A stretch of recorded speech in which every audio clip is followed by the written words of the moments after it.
Good morning, everyone. Hope you're doing well. So, it's been a couple of days since I posted. We've got some really cool things going on. I'm working on a new project with a new band. We had rehearsal last night, went really well. So, I'm kind of getting used to being able to use my rig. I might do a video on my rig. What I'm using is very simple, very skeleton, but it's actually very, very powerful for me. So, that'll be something kind of cool. The book I'm reading right now is this right here. Really cool by Daniel Levitin. Let's see if I can't get that a better shot. Daniel Levitin. Yeah, it's really cool. And there's an interesting thing that is located in the auditory cortex of the brain called the tonotopic map. And so people that have a perfect pitch and relative pitch that's really strong, the research and data is showing that when you hear A440, a certain part of your brain gets electrical signal and it lights up. So every part of the brain is connected to like a frequency, which was really cool. And that's why I think some people can really have really, really good perfect pitch and relative pitch is because they've learned how to tap into that and they kind of know how it feels when they hear that sound. So if you've been ever wondering why you know why G sounds like a G, it might be because the part of your brain that's connected to the frequency of G is lighting up and you're getting signal for that. So it was really kind of interesting. But this book is really good so far, and this guy's got a lot of cool ideas and a lot of good research that's going into that. So check it out when you get a chance. I have not played it all yet.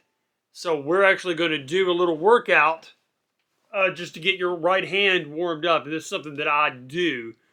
And it's really simple, but it's not easy. We're going to deal with two chords.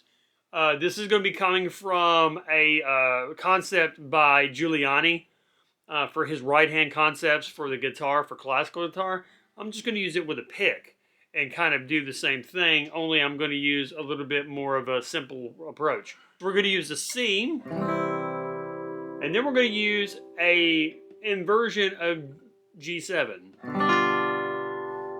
So you can almost hear the classical like sound out of this.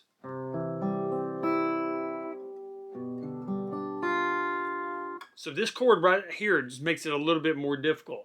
You're going to use A2, B3, and E1.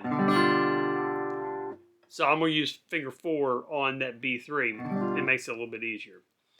And what we're going to do is we're going to get us a nice little metronome going. I am going to use Time Guru, like I did a video earlier on Time Guru. And I'm going to put it at 50 beats per minute, which doesn't seem fast at all. But the way we're going to do this is we're going to go through our subdivisions. So I'm going to get it going.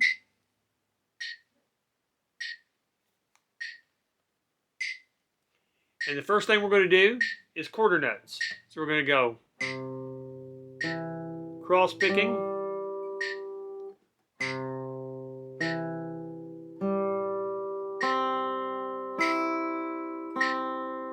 two bars, then that other one.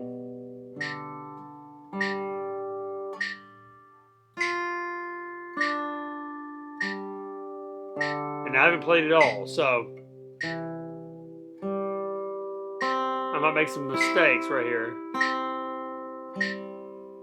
which is fine, because we're warming up. Now we're going to go to eighth notes.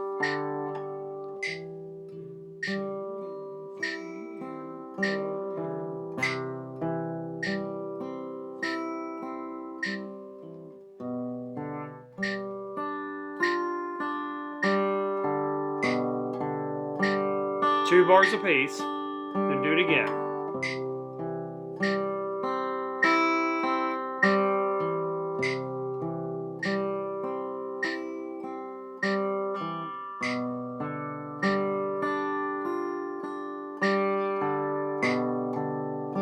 Now the triplets.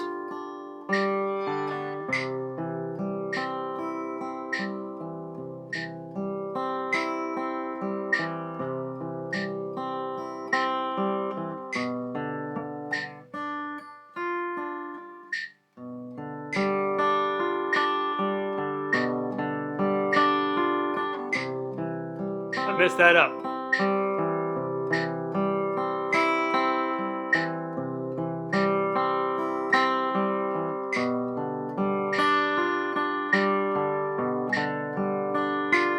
There it is. Mid-16th.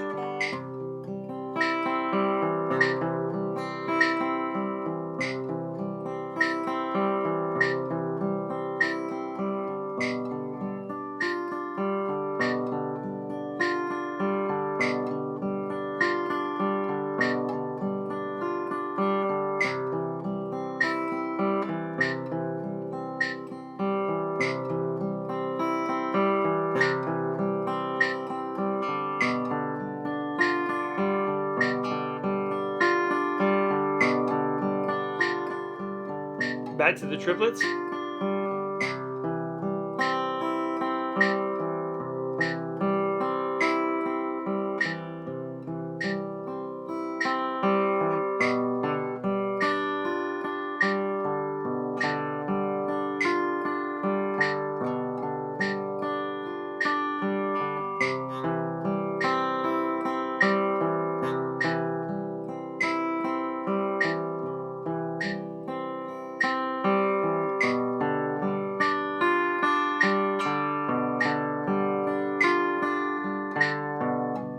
Then the eighth notes.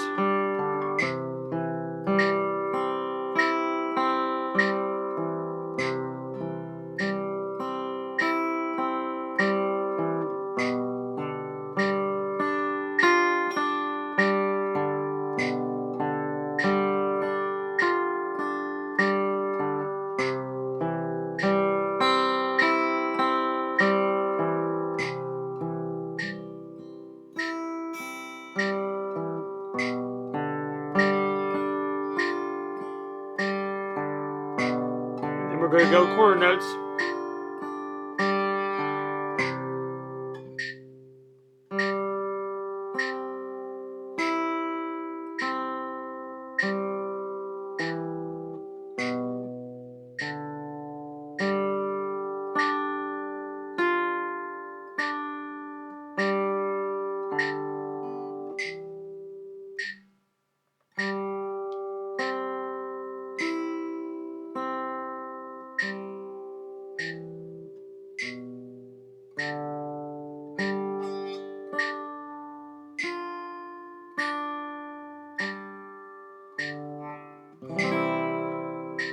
And there it is.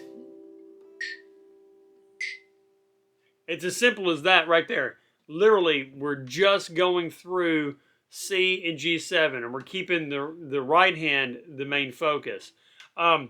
If you haven't stretched or anything like that before you do this, you'll notice that your left hand is needing a little bit of love, a little bit of stretching, or your fretting hand.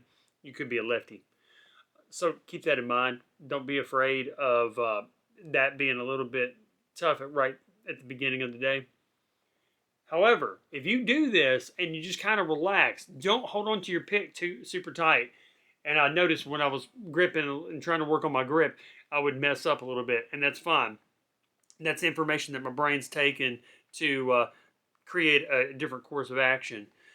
But the most important thing is, as the faster you go, the arc of your picking motion needs to get smaller because you got to be able to get to the next string and reset quickly. So kind of keep that in mind when you're working. Don't think that you're going to use that same motion for quarter notes as you are for 16th notes. But there's so many variations we can do out of this. Another one that I might do is a 6/8 version that's going to be more like Villa-Lobos Etude.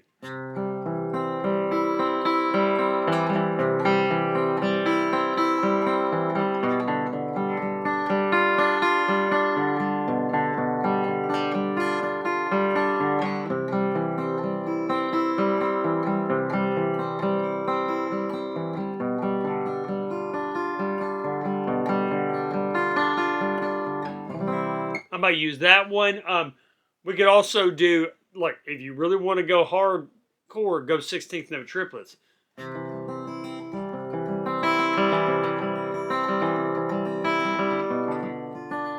of course, that's tricky. So I'm working through and trying to figure out like what would be the best course of action, how to do that, and what tempo I need to set that at. Because remember, with the tempo, the slower the tempo is, it's only really going to affect the feel of your quarter notes. Because once you start getting into the 8th note triplets and the 16th notes and 16th note triplets, you're going to be playing pretty fast. So keep that in mind. But by doing this, you're crossing strings every single time. So that's why this is super important. Because then you can go to a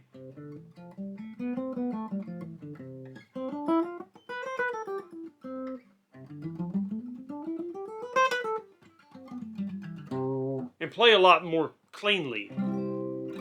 That's the idea. And if you notice that you're still having some issues with that, slow it down, back it down a little bit on the metronome, and then go for it again. Try to really work on staying relaxed.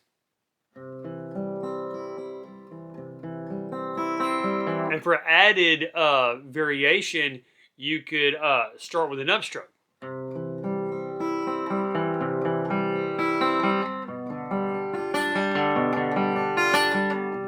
That's tricky because it makes you force your motion to be reversed.